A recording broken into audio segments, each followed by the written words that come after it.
22 जून सुबह के 2 बजे अमेरिका का B-2 बॉम्बर ईरान के एयर स्पेस में साइलेंटली एंटर करता है। यह बॉम्बर एयरक्राफ्ट स्टेल्थ टेक्नोलॉजी पर आधारित होता है, जिससे इसे रडार पर आसानी से डिटेक्ट नहीं किया जा सकता। यह multiple GBU-57 bunker buster bomb को ईरान के न्यूक्लियर साइट्स पर लॉन्च करता है। यह स्ट्राइक मुख्य रूप से फोर्डो, नेथेंस और इस्फान की न्यूक्लियर साइट्स को तबाह कर देती है।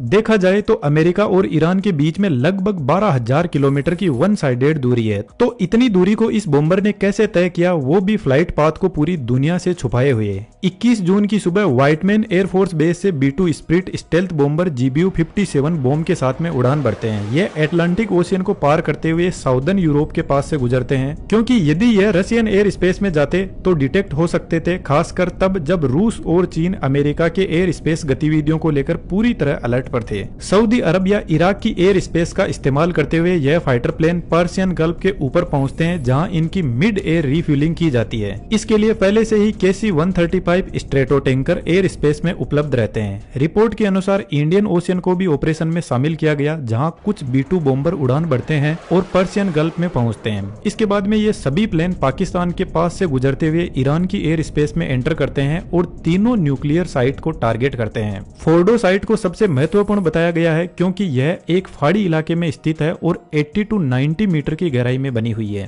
दूसरी साइड नेटेंस है, जो जमीन से 40 से 50 मीटर की गहराई में स्थित है। यहाँ लगभग 15,000 सेंट्रीफ्यूज लगे हैं, जो यूरेनियम को एनरिच कर रहे हैं। न्यूक्लियर बॉम्ब बनाने के लिए यूरेनियम को एनरिच किया जाता है, जिसमें यूरेनियम को 90% तक शुद्ध किया जाता है। रिपोर्ट्स के अनुसार ईरान पहले ही 60% तक एनरिचमेंट कर चुका है। तीसरी साइट इस्फान है, जहाँ पर न्यूक्लियर रिएक्टर लगे हैं और रिसर्च प्रोसेस चल रही है। यह साइट सरफेस पर ही स्थित है। जब अमेरिका के B-2 बॉम्बर्स टारगेट लोकेशन पर पहुंचते हैं तो ये GBU-57 बॉम्ब को हवा में फ्रीली गिराते हैं। इन बॉम्ब का वजन बहुत ज्यादा होता है, इसलिए एक B-2 बॉम्बर सिर्फ 2 बम एक साथ कैरी कर सकता है।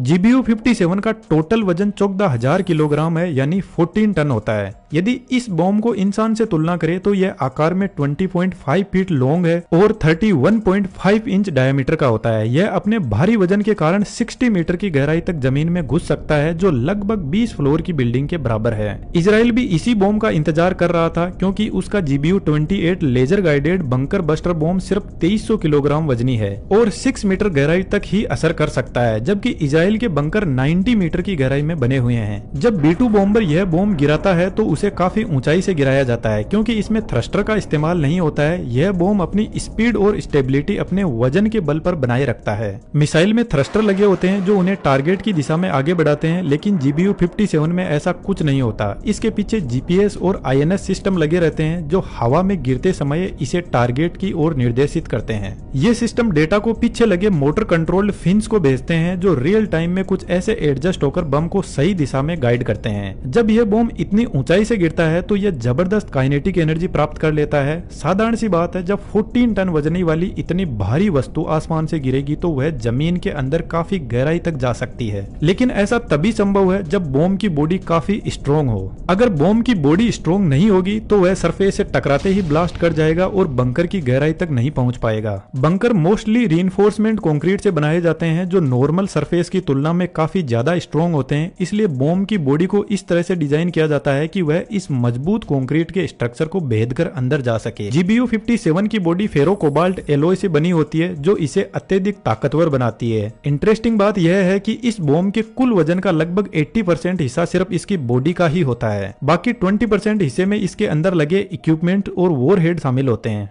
बॉम्ब के सेंटर में इसका वॉरहेड लगा रहता है, जिसका वजन लगभग 2270 kg होता है। इस वॉरहेड के अंदर इंपैक्ट सेंसर और टाइम डिले डिवाइस लगी रहती है, जो बॉम्ब को सरफेस से टकराते ही इंस्टेंट ब्लास्ट करने से रोकती है। यदि देखा जाए तो एक मिसाइल अपने टारगेट को हिट करती है तो उसके फ्रंट साइड में लगा इंपैक्ट सेंसर टकराव को सेंस करता है और यही सिग्नल डेटोनेटर को भेजता है। फिर डेटोनेटर मिसाइल के अंदर मौजूद वॉरहेड को एक्टिवेट करता है, जिससे एक जबरदस्त धमाका होता है।